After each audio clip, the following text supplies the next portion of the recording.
Hello, hello! Perfidious Pete here, back with more bad girl teenage crushing, as my shuffle mode exploration of Greenbriar Mansion continues in Gone Home. And at this point, it's pretty evident that Kaitlin's sister Sam is indeed crushing hard on her non-conforming wannabe conformist girlfriend, Lonnie. I mean, the two of them have gone so far as to build their own little secret rebel base here down in Uncle Oscar's sex dungeon, where they publish their very own Bad Girl magazine and listen to terrible, terrible pop music like Heavens to Betsy. It's kind of a post-grunge reactionary sort of punk stuff, and it's really just not very good. But Lonnie and Sam's behavior basically boils down to a fairly garden variety angsty teenage relationship drama, which means that the mystery of Sam's disappearance boils down to one of two probable outcomes. The first, that Sam and Lonnie ran away to the big city to start their lives together, free from parental control and judgment. The second, that Sam broke Lonnie's heart, and now Sam's bloated corpse is dangling from a rope slung over a floor joist deeper down in Uncle Oscar's sex dungeon, and on the floor beside it, of course, Lonnie's headless corpse, shotgun blasted because she couldn't handle the rejection, and a murder-suicide seemed like the only way to handle the heartbreak. And while that particular tale is either dull or tragic, it doesn't address the real question here at the Greenbriar Mansion, which is, why the fuck did Uncle Oscar build all of these secret passageways? What the hell was he doing down here? Was Boone County, Oregon, the westernmost stop on the Underground Railroad? Was he selling bathtub gin to the mob during Prohibition? Oh, I mean, was maybe this place like the most swinging burlesque house in Boone County? What the hell were you up to, Uncle Oscar? I mean, Jesus, man. I'm really curious about Uncle Oscar, what he was up to. But you know what? The only way we're going to find out is to just keep sort of exploring the mansion. So let's go deeper into the dungeon. Downward and onward. And not a lot of lights. This is a reasonably deep hole. Okay. All right, well, there is a light, and this light is on. All right, what do we got? A secret bookcase? Interesting. So Uncle Oscar appears to have been a bit of a hoarder. This Uncle Oscar, I gotta say, this is a pretty significant fire hazard here, pal. The local authorities are gonna be on you for this mess, and mess is what I'm talking about. This is, I mean, it's not only filthy, but it's dangerous, sir. You gotta clean this up. All right, so let's check the newspaper clipping. Mason's Pharmacy changes hands. The shoppers of Main Street were surprised at the announcement that Mason's Pharmacies would change ownership for the first time since it opened 10 years ago. Rumors swirled that a sudden sale of pharmacy was transacted for a song. When asked about speculation that the deal had been signed for as little as $1, Mr. Samuel Onstein, Oscar Mason's longtime assistant and now proprietor of Mason's Pharmacy, told the Register, "The specifics will remain between myself and Mr. Mason." Mr. Mason had taken sick and was unavailable for comment. All right, so Mason's Pharmacy, still located on Main Street, but under new management. So this is a really old clipping. All right. So I guess they're just trying to cement the fact that Uncle Oscar was a pharmacist, which I guess we know where all the weird newspaper clippings we found glued to the walls upstairs were. Also, why did Uncle Oscar save all these old newspapers? Other than to plaster the walls with, like, the torsos and pictures of his victims. Was there a more sinister purpose, or was that it? Is there anything in this pile we need to look at? Not really. So what are you? A postcard. It's a bridge. Very pleasant. Nice nature scene. What do we got? Hey, Sam. I'm writing to you from Multnomah Falls. I'm here on a stupid class trip, which is stupid because it's March, and I don't know if anyone running this school has been to Oregon, but it's cold and rainy as shit in March. Wish you were here. Oh, wait, you are here because I'm writing this to you in the gift shop. Oh, shit, here you come. Lonnie. Okay. So clearly the class trip was less than exciting. Group on field trips, Katie. There's a reason for that. Lonnie and I snuck off on the side paths at Multnomah Falls and got a little lost. Okay, a lot lost. Like, for hours. Right before the bus left, we found a trail and came running down the path, soaked and covered in mud, shouting for the bus not to leave. The school called home. Mom and Dad said, "You didn't get into trouble like this before you met that Lonnie girl." Oh, sure. Blame it all on Lonnie, Mom and Dad. I don't think they know about us. The kids at school, though. You should maybe just tell your parents that you're in love with her. I mean, seriously, they're not really going to be that upset. They're your mom and dad. They're going to love you. Stick with the group. Sam, so unwise. Is there anything in this old trunk? All right, so clearly, I think maybe Lonnie and Sam did more than just get lost in the wilderness, if you get my meaning. And good for them. They deserve it. I think it's time they consummated their relationship. Is there anything in any of these boxes we can get to, or is this just a big pile of garbage? I mean, we know there's a book over here, but other than a book and Uncle Oscar's weird fetish with newspapers, a hat box. Is there anything in the hat box? Nope, not even a hat, actually. Okay, well, let's just put that back then. Book? Mason's Pharmacy, January through June, 1968. So, an old ledger. I guess we'll put that back as well, since it doesn't really seem that relevant. Okay, what's in this room, then? On the plus side, during our exploration here of Uncle Oscar's, what I had expected to be a sex dungeon, I have to admit, surprising lack of bondage, domination, and or torture devices. So, I mean, that's pleasant. Not a lot of torturous sex swings or, you know, spiked sex toys or anything of that nature. And honestly, I was expecting quite a bit more devastation and horror. Alright, so this is a pretty big room. Let's take a look around. I do appreciate the lack of torsos, by the way, Uncle Oscar. Don't get me wrong. I'm not being facetious on this one. I know sometimes it's hard to tell when I'm being sarcastic, but I do sincerely appreciate the lack of severed human limbs. I think that's Mom's citizenship stuff. Alright, so a certificate of naturalization. Aha, Mom is not originally from the United States. Janice Elizabeth Connolly Greenbriar. Where was she originally from? None. She's married. She was originally Canadian. Okay, so Mom, one of our friendly neighbors to the north, eh? Good for you. Yeah, nice. That's good on you, Janice. They're getting a dual citizenship, eh? That's real cool. All right, so that's, I guess, not really that relevant. We get a 3-ring binder. It appears to be pointless. Is it, anything in this one? Nope. I guess we'll just put these back then.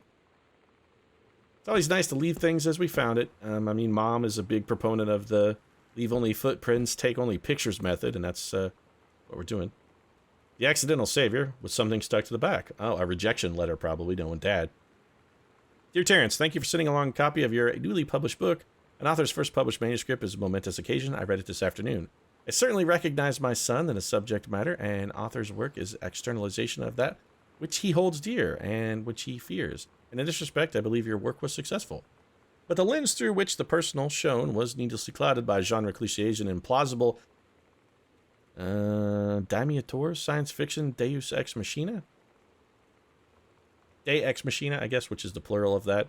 The great authors speak of their life's milieu in clear and honest tones, the lens crystal that reflects their thoughts without distortion. I congratulate you on surviving the great ordeal that is publication, and rest assured that readers of your chosen genre will lap up copies hungrily, but I urge you to shed artifice. You can do better. With a father's love and encouragement, Richard Greenbriar, Ph.D. Wow.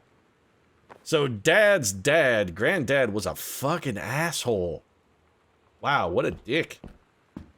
Man, alright, well maybe Sam is right to not tell her parents about her relationship with Lonnie, because clearly Dad has some issues. That's real fucking weird. Why is the face on... Oh, well, okay, never mind. Now that we know who this is, it's quite a bit less weird, actually. I can actually see why Dad might have done that. So clearly, Dad is harboring some rage issues.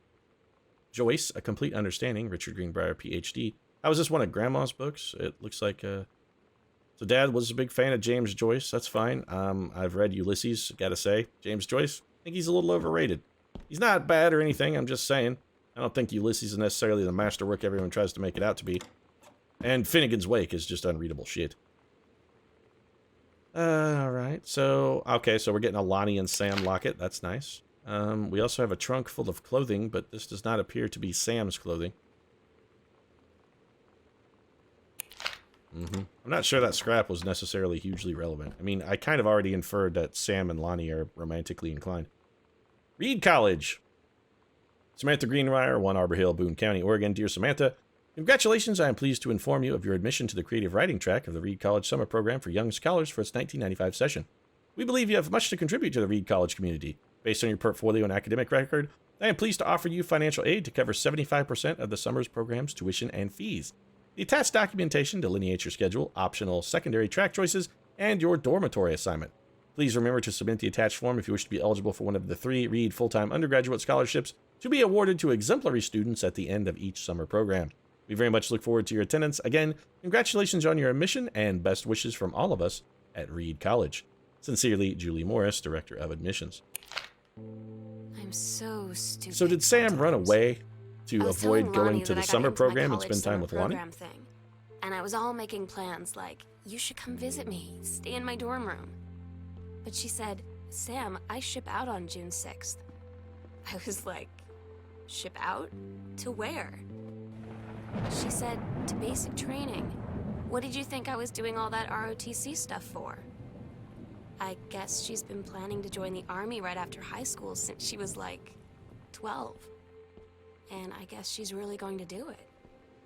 So I was like, after graduation, I'm just never going to see you again?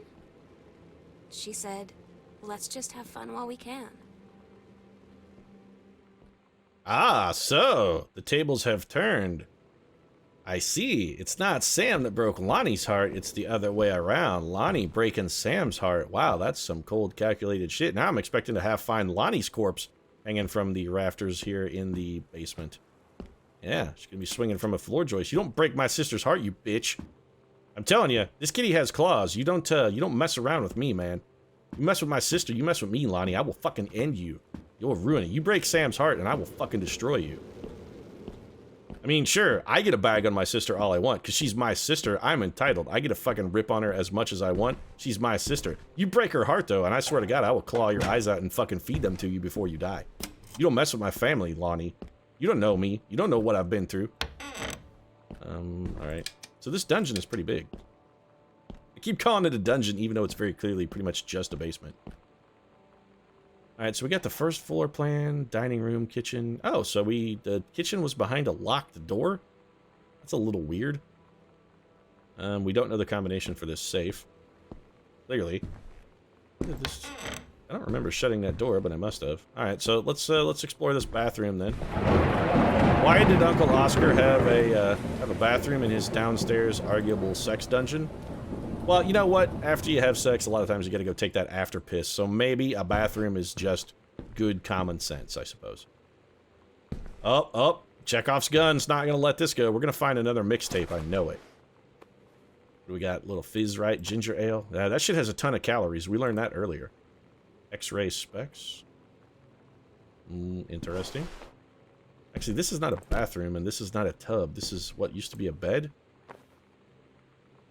Okay. That's a little weird. Let's check out this letter. Yolanda de Soto, care of Hector and Marie de Soto, 718 Valle Humber, Valle de Oregon, La Sección, Nahuatl, Estado, Mexico. Okay, so Lonnie's parents are from Mexico. Samantha wrote Lonnie's parents a letter. That seems strange. Oh no, Lonnie wrote Sam a letter. Why did she address it to her parents? Oh, she didn't. That's okay. Never mind. I'm an idiot. Just clearly a punishing idiot. She wrote it to Sam. All right. Dear Sam, today's Spanish lesson. Fly Mosca, Tapacubos, Sunbeam, Rayo del Sol. Your love, tu amor. Ah, I see. Hubcap, Tapacubos, Fly Mosca. Yeah, okay. I'm so happy you liked the drawing. I was thinking of us when I drew it. I knew you'd be able to tell. You'd love Mexico, I think, probably. The nature here is totally different from back home. I keep thinking about Allegra and the first mate lost on a mysterious island, rather, where even the plants are out to get them. And then I think of them together out there in the wilderness together, and I start thinking of you again. I lie here in a bed, and I can almost feel you. I've been trying to save up for when we're together again. I haven't done a good job, okay, but I tried. Okay, enough about that. Your last letter got to me the day before we started driving back north. We'll be racing this letter home. If I get home first, we can read it together. And yes, I'm taking tons of photos. We'll have to spend so much time in the dark room. Love, Lonnie. To Amor. All right. So clearly the dark room is the secret place for Sam and Lonnie where they go to make out. Seems like Lonnie's, or rather Sam's room would have been probably just as good. I mean, it had a door. She could have just closed it. Girl Scout, the band formerly known as Cub Scout, set list. Role model, authority, main squeeze, telling stories, instruction, first mate, solid girl. Yeah, if Sam... Ugh. Sam is in a band now? Singer. Todd said he sucked. Lonnie said he got sick of Todd's shit. And he was complaining about needing a new singer. So Lonnie was like, I can sing. And they were all kind of like, you can?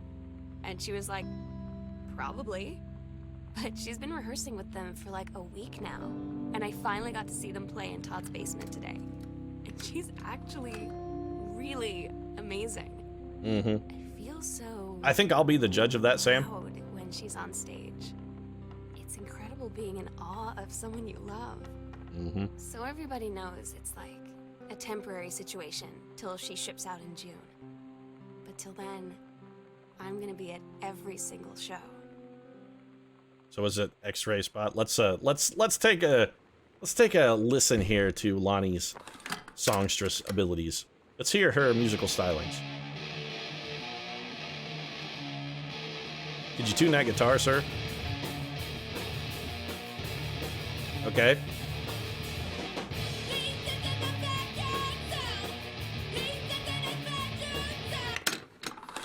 Okay, Lonnie. Yeah, I mean, it's, well, it's Iggy Azalea good. I give you credit for that much. Yeah, both sides are the same thing, and I don't want to listen to that. And honestly, I'd rather listen to Iggy Azalea, who I'm not fond of at all. We do not know the combination for this safe. So we've discovered that Dad has some raids issues with Grandpa. We've got an old pile of wood here in the basement. What used to be probably a coal chute.